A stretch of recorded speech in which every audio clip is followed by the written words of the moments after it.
On the weekend of June 13th and 14th, I went up to bowl the Northwest PBA 50 regional event in Spokane, Washington. This is my first full season attempting to bowl basically all of the Northwest region, in addition to the Western region for the PBA 50. Big shout out to Steve Hahn, proprietor, who was hosting us at Valley Bowl in Spokane, as he kind of did a grassroots campaign to try to get as many entries as possible. And I was really glad that folks did actually step up, and we ended up with 30 entries for the tournament, and the event actually did happen.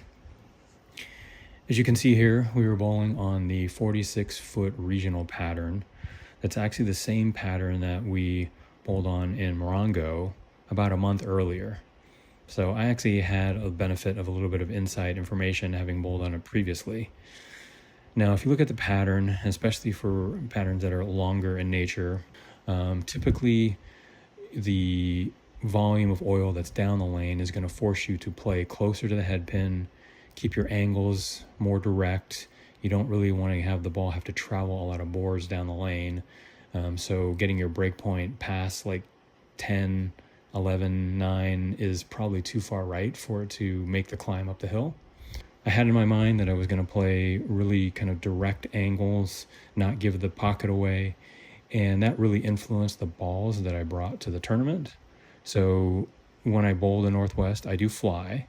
That really limits me down to 6 balls total, one of which is a spare ball, so really only 5 balls to bring. I want the ball to stay on line to the break point and then just kind of tip up because it doesn't have many boards to cover down the lane. So I found that actually using longer pin to PAP distances is actually a really good layout for me, but I still need the ball to read the mid lane because with the volume of oil and the length of the oil, you can't use really weak PSAs that will miss the mid lane, and you still need some teeth in the cover, at least initially, so that it won't blow through that mid lane. As you'll see with my arsenal here, I brought the Origin, the original Origin, which has become a really good ball for me. It's a 5 3/4 inch pin to PAP. The pin is up with a 2-inch pin buffer, and then the PSA is 3, so it's a little closer to the PAP, past that leverage point of 3 3/8. And that basically makes the ball tumble forward, controls the track flare, allows me to keep my angle straighter, and yet still rev in that mid lane. So this ball has been really successful for me the past few months. I have recently then needed a ball that I could play off of that when they do start to burn up a little bit and the Origin is a little too strong and it gets a little lazy down the lane or forces me to open my angle up too much when the front's hooked too much. So I decided to drill a Ion Pro Tour, the original, because I always felt that ball was also pretty forward and pretty quick at its breakpoint transition for me. I didn't really like that initially because, again, I like to see my ball be rounded and continuous. But I realize now the more stuff that I bowl, if I need to keep the ball on line, those type of balls in that shape is probably better for me. So I drilled that one with almost the exact same layout as the Origin. That one is also 5 3/4 inch pin to PAP. The pin is up pretty far. I even shortened the pin buffer distance a little bit to 1.5, just to make sure it was pretty quick down lane. And then still the PSA 3 inches from the positive access point to get it to rev in that mid lane. I then decided to bring the Alpha Crux, which I had actually just drilled. So that was really more of a, hey, I just drilled this ball and I wanted to bring it. But also, given the strength overall of what I thought it would be, I figured it could play on that longer 46-foot pattern. The layout on this one is a 5-inch pin, so it's a little stronger than the Origin and the Ion Pro Tour. The PSA is a little weaker, so it's at 4, and then the pin buffer is 2. And this ball in general, it seems to be pretty smooth, so I was anticipating this to be a pretty strong, continuous, smooth ball motion that would probably play more in the middle of the day when the track really started to burn up. I thought it could play, but again, the primary reason for me bringing it was really just to throw it. I just drilled it, and so this was going to be the first time I had ever thrown it out of the box. So I brought that one. And then the OG Sublime, which has kind of been the always going to be in my bag, middle of the bag ball, because it does give me the right combination of a cleaner cover, because it is a hybrid, but also with the 900 global shape, it doesn't get too rounded. It does get forward for me, which seems to be a better angle for me to strike more. And I have just struck a lot with this ball, so I decided to bring that one, and pretty much always bring that one, because it's such a unique ball roll for me that I can't create with other balls. So that one is a 4.5 by 5 by 2.5. And then finally, I decided to bring, in case they really did get burnt up in the last few games of the qualifying block, the Gremlin Tour X. That this ball is also just a very good variety, a pattern ball for me. I threw it at Nationals, if you saw that review that I did in the previous episode, and it just is, again, very versatile. It's a pretty clean cover, but not super clean.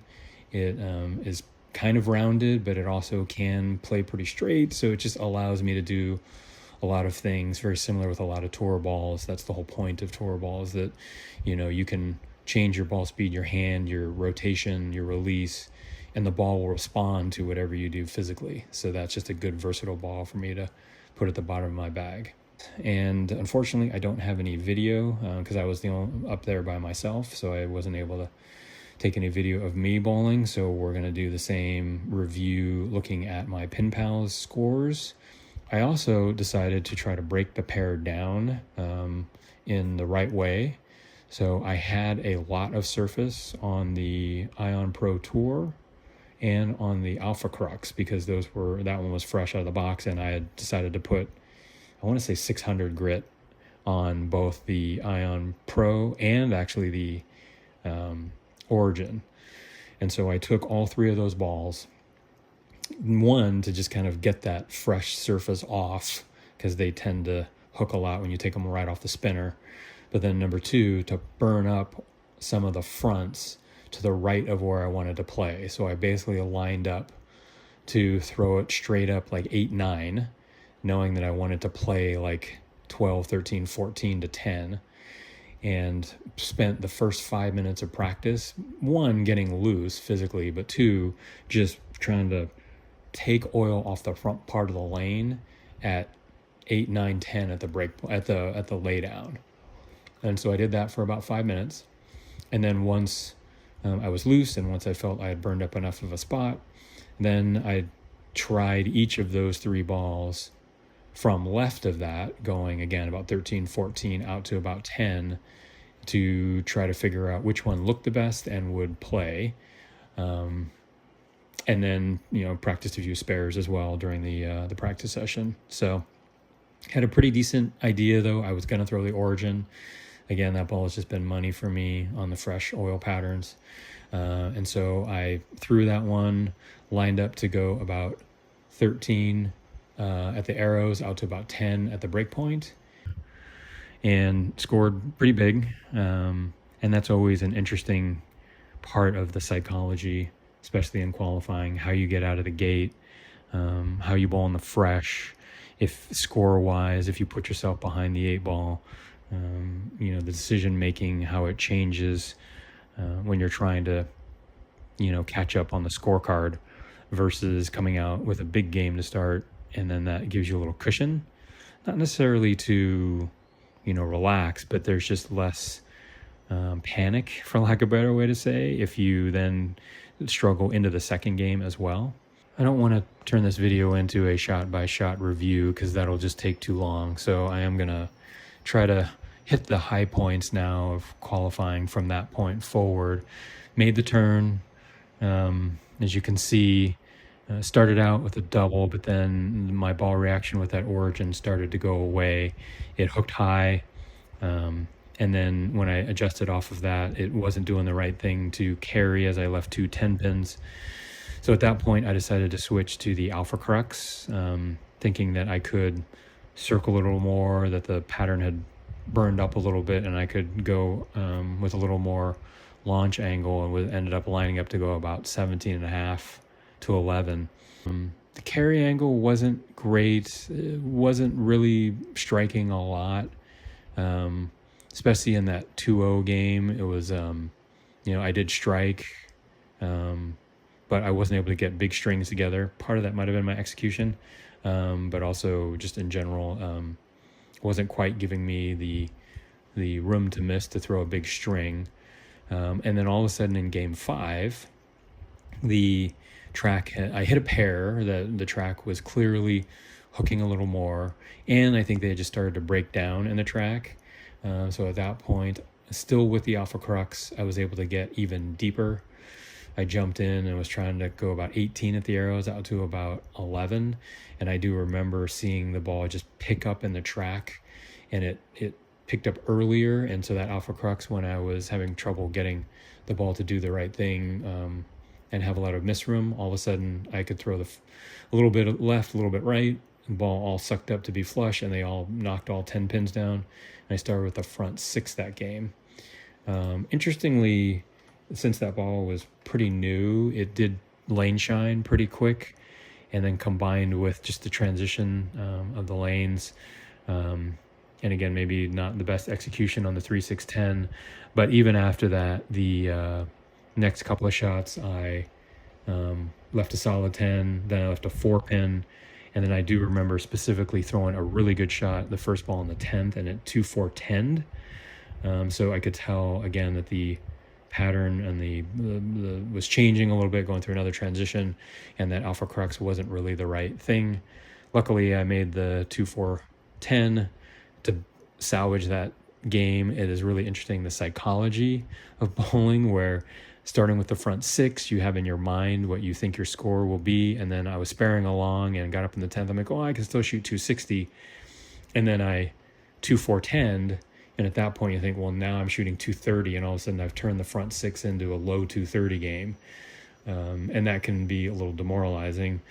So I did actually purposely, because I was on a spare, not on a strike, decide to shoot to make the spare. My spare game was really good that day, and I felt I can make this, and did, and that got the momentum going back for me, because it bailed out at 240, and for whatever reason that just felt better than opening in the 10th for 230, even though it literally would have only been a 10-pin difference in my score.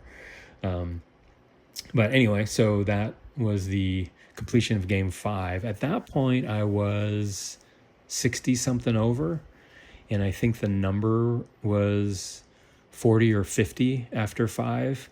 So I felt okay, but I wasn't, well into the number. And I also needed to make a change, given the fact that Alpha Crux was now starting to not do the right thing. And when I moved left, it didn't get around the corner, and it was too much to stay right. So I decided to try the Ion Pro Tour. And I could see it was close. And as you'll see from my next 2 games here, I hit the pocket a lot, but it didn't really strike a lot. I could tell it was, I would throw really good shots, and I would solid 10 a lot. And then when I hit half pocket, I would also leave 10s. I think I might have thrown some that went a little high and left 4-pins. Actually, no, I didn't. But anyway, it just wasn't quite going through the pins the right way. So if I'm looking at those 2 games, I hit the pocket, 18, 17 times in 2 games, but shot 2-0-2-0 and just couldn't string any strikes together. And so at that point, I had a decision to make. I mean, I only had 6 balls. I threw the Sublime on the fill in game 7, and it blew through it, as you can see, and left a 210.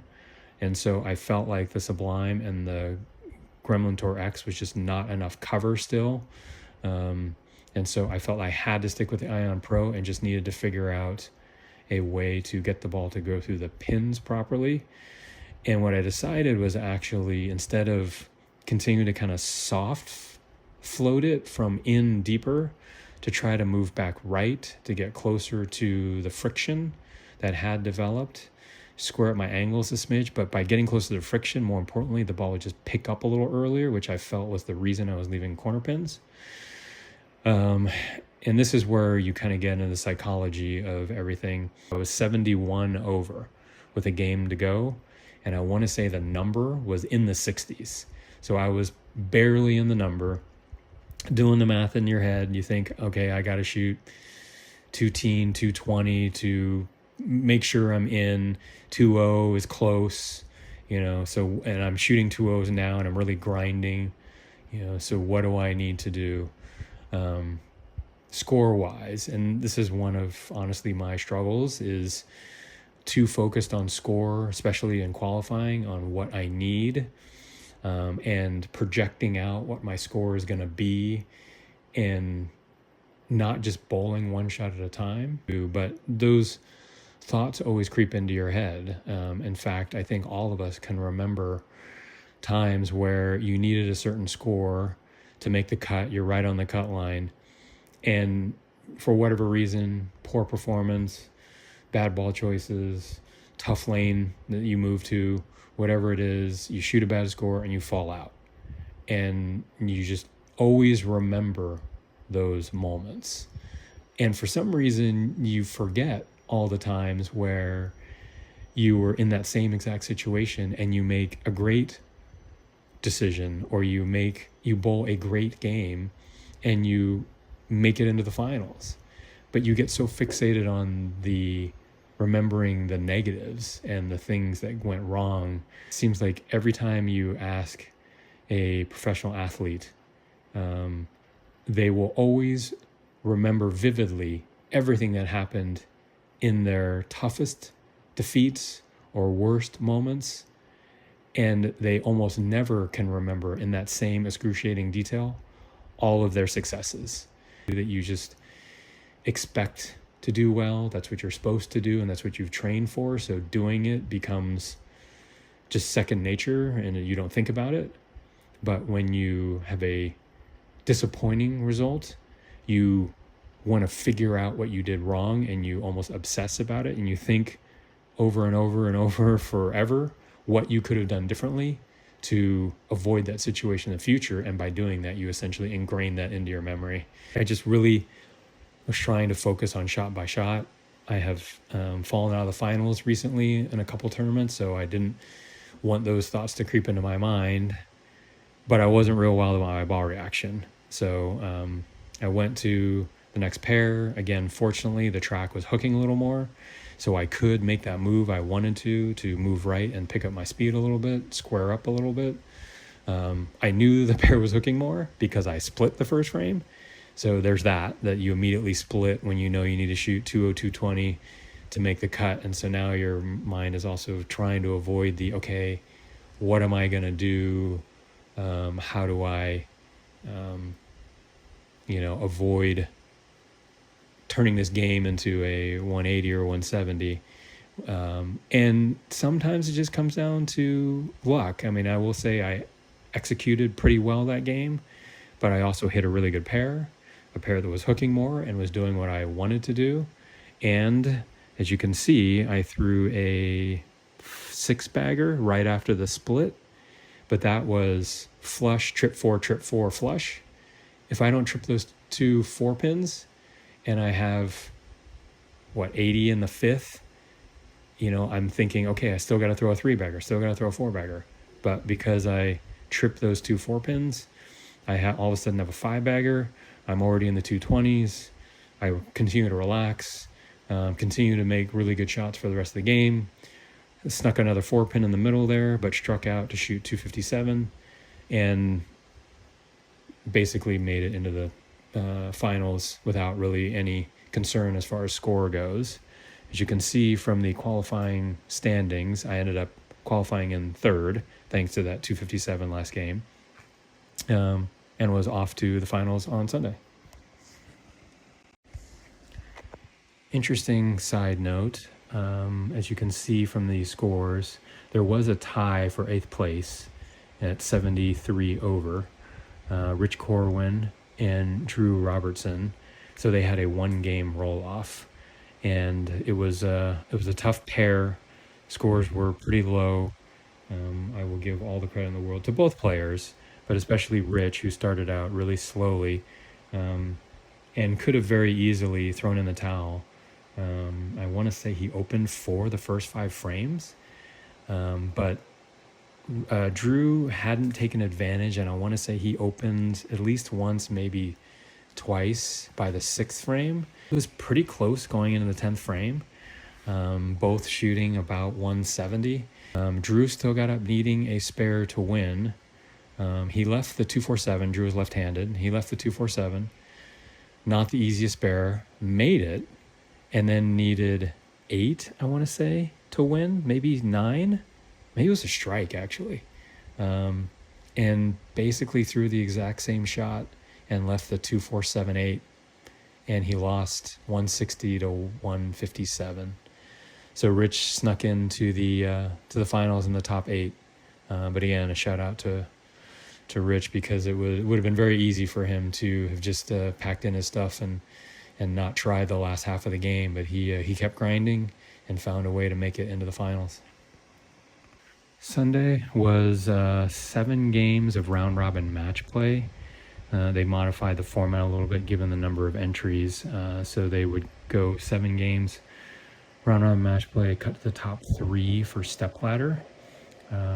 So as you can see from my scores here, it wasn't great, it wasn't bad, it was just kind of a mix of everything. I was really kind of jumping all over the place trying to find something. The scores weren't super high, so winning matches, getting the 30 bonus pins, and just trying to keep your head above water would give you a chance to make the top 3. In the past year or so, I've changed my philosophy toward match play a little bit. I used to really get focused on trying to beat my opponent, get the bonus pins, figure out, what I needed to do to win the match, have my decisions throughout matches driven by my score relative to my opponent. And like I said, about a year ago, I decided that really wasn't the best mental approach for me. I'm just much better off not paying attention to what my opponent is doing. It really gets me focused in on a shot by shot. Just what do I need to do to give myself the best chance to strike on that shot? And then if I don't strike, what do I need to do to make the spare? And I've just found that is much more liberating for me to not be so consumed by what my opponents are doing and whether I'm winning or losing. And it seems to have translated also to just a better match play record for me. It does create some awkward situations, I will say. I know there's a couple times where I didn't realize what I needed in the 10th, and especially on a fill ball, and I would change balls or do something that might not have been the most strategic thing to do to win the match. But luckily, I think it's worked out for me. But also, even in this tournament, I was bowling Sean. It was, my match against Sean. And since I didn't know what he was doing, I was really struggling in that 4th game. As you can see, I had an open in the 5th or 4th frame, and I hadn't even doubled until the 7th. And I thought he had just been clean through the whole game and then threw a double in there, and I figured he was in the 2 teens, or maybe 2 20s. And when I got up and struck in the 10th, I thought I had already lost. So I tried to make a change and threw a Brooklyn and then spared a 3-6 in the 10th. And then I looked up and I had beat him. And so I did really feel bad that I had thrown a Brooklyn to beat him, but also that I just, again, assumed that he had already won and I really wasn't kind of in the match play mode. So that was a little awkward situation, but luckily Sean's a good guy and he understood what was going on. And I think there was also a point in one of the matches where my opponent had a late pinfall with a rack, and I didn't know what happened because I wasn't watching, so I couldn't tell George what had happened. But I think we confirmed from some of the other players that the rack had touched it or had not touched it, and the pinfall counted. So as far as the day went, as you can see, again, nothing spectacular, nothing terrible. I started out trying to play in with the Origin, just like I did the day before. I did try to break down the pair just like I had the day before. But typically on Sundays, when you lay the pattern down again, they just get a little bit earlier hook, which makes it also feel like a little tighter down the lane. And they just don't play the same way. And you don't have the same number of players if you've only got, match play with 2 on a pair versus 4 on a pair in qualifying. So the lanes don't break down as quickly. So as you can see in the game 1, I just didn't really have a good look. I was bowling Clay, who said he struggled on the fresh. He told me this after our first game. And he decided to throw the concept out around the first arrow. And as you can see, he shot 250. He had a really good ball reaction. He executed really well. And so I did notice what he was doing, even though I wasn't watching score. I was at least seeing where his ball was going. And so I actually switched to play the out. And I do know on this pattern, the out does kind of play a little bit. And so I threw a 3-bagger there to salvage a 2-0, playing out. And then went to the next pair and attempted to play out as well. But because Clay and I had not been on that pair, and whoever was there had played in the whole time, we hadn't kind of stretched the pattern from out. And so unfortunately, it was not good from out. And as you can see, I had 71 in the 5th, and even 97 in the 7th, which is not a great feeling. I ultimately did move in to try to play in the middle part of the lane again with the Alpha Crux. That looked like I did that around the 5th frame from my notes, but just, had given away too many pins with too many splits and opens, and shot 160. Then after that, I pretty much conceded I was going to play in and through the Ion Pro Tour and or the Origin for most of the time from in. And again, it was just kind of scrambling, trying to find pair to pair where to play and how to play them. Pretty consistent pattern from game 3 to game 6 for me, where I really struggled early. Had an early open or 2, no doubles, and would have, 70 in the 5th, 80 in the 5th, 90 in the 5th, 80 in the 5th. But then figured out a way to finish out those games to at least bail out 2-0s and 2-20s. So I was pretty proud of what I did there, and ended up winning, I want to say, in games 3 through 5. I think I won, I won games 4, 5, and 6. I won, games 3, 4, and 5. And then I got to game 6, and I want to say I was mathematically had an outside chance, but I felt like I needed to pop a couple big ones. So I was willing to take a chance. And I bowled against Mike Hansen, who was in the top 3 at that point. He's a non-member, and I watched him throw his concept right up second arrow, basically. I didn't really think that was the place to play. It seemed to be right on the edge of the out of bounds to your right and the hook in the track to your left. But the fact that he was in third made me think, okay, well, there must be something there. And so I attempted to play out initially, where I had in game 1 and part of game 2, and where Clay shot 250 game 1. And it was okay, but again, just wasn't quite good enough to really have anything great. As you can see, I 2-4-10'd, went on a pretty good shot, and then I missed the head pin. But I then doubled, and I hit the pocket on the other 3 good shots that I made. But and then I threw a really good shot and left the 4-7-9 where it just crept high. And at that point, I decided I would try to play the second arrow. Couldn't find anything there. It just kept hooking. I just have too much rev rate and not enough ball speed, and I didn't bring a concept with me. And, ended up opening in the 10th to shoot 160. And at that point was mathematically eliminated from making the top 3. So went to the last game and just decided to move back in and just try to execute as well as I could. And I did. I left a ton of 10 pins. It was actually really annoying to the point where by the 9th frame with my 5th solid 10 that game, I did lose my mental focus and missed the only 10 pin I missed the entire weekend. Still spared in the 10th to shoot 189 and actually beat Michael Kennedy to end up finishing in 5th place. So in the end, it was a good weekend. I was very happy with how I executed, very happy with my mental approach. Finally, just to give a recap of the actual winners from the weekend, I did take some videos, since I wasn't bowling at that point, of the step ladder for the PBA 50. So Clay Reese, as you can see, qualified in 3rd. Blaine Weninger, who had led qualifying, qualified 2nd. He actually knocked down, I think, a few more pins than Mike Hansen.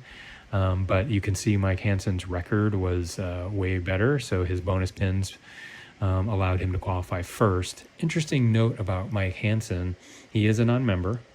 The last tournament he bowled was in Spokane 2 years ago. They did not have the PBA 50 event last year, but 2 years ago at that exact same bowling center, Valley Bowl, he won as a non-member. And now, 2 years later, as the quote-unquote defending champ, because the last time they had the event in 2024, he had won, he leads the tournament, and he's bowling in the stepladder with 1 game match to be back-to-back champions.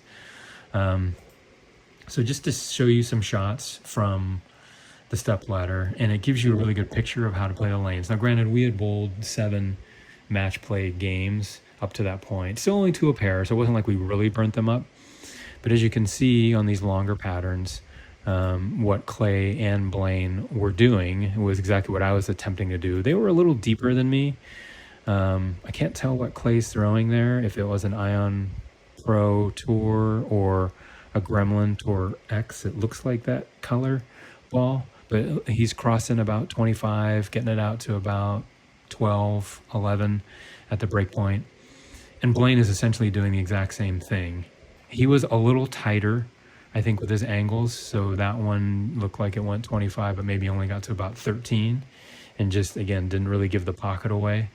I still think that is the better way to attack these that longer pattern, and I think it increases your carry percentage, and seems to prove out as Blaine did knock down more pins than Clay. So Blaine was throwing a Brunswick Crown Victory. So Blaine moved on to bowl Mike Hansen in the finals. It was a really fascinating match. Again, Mike Hansen continuing to throw the concept basically right up the second arrow.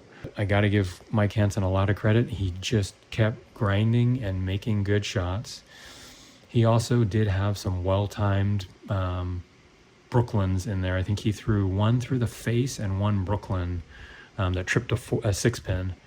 But still, he, was striking enough to keep up with Blaine. And I think Blaine started with the front 7. And I think Mike went spare, spare, double, spare. But then he kept going, striking, and got to the 10th frame with a chance to shoot 250. Blaine had then missed twice. He went through the face, 3-6-10, and then a soft 10-pin. So Blaine had room for 266, and Mike had a chance to strike out for 258, I believe. So basically, if Mike doubles in the 10th, he forces Blaine to double. And Mike threw 3 great shots, struck 3 times, forced Blaine to get a double to get the title. And I show these shots from Blaine, and it's not actually to make him feel bad, because he bowled phenomenal the whole weekend and that game. But it's interesting how Lady Luck plays into these things. He unfortunately did not make his best shots. He went kind of runaway Brooklyn and tripped the 5-9 on the first shot.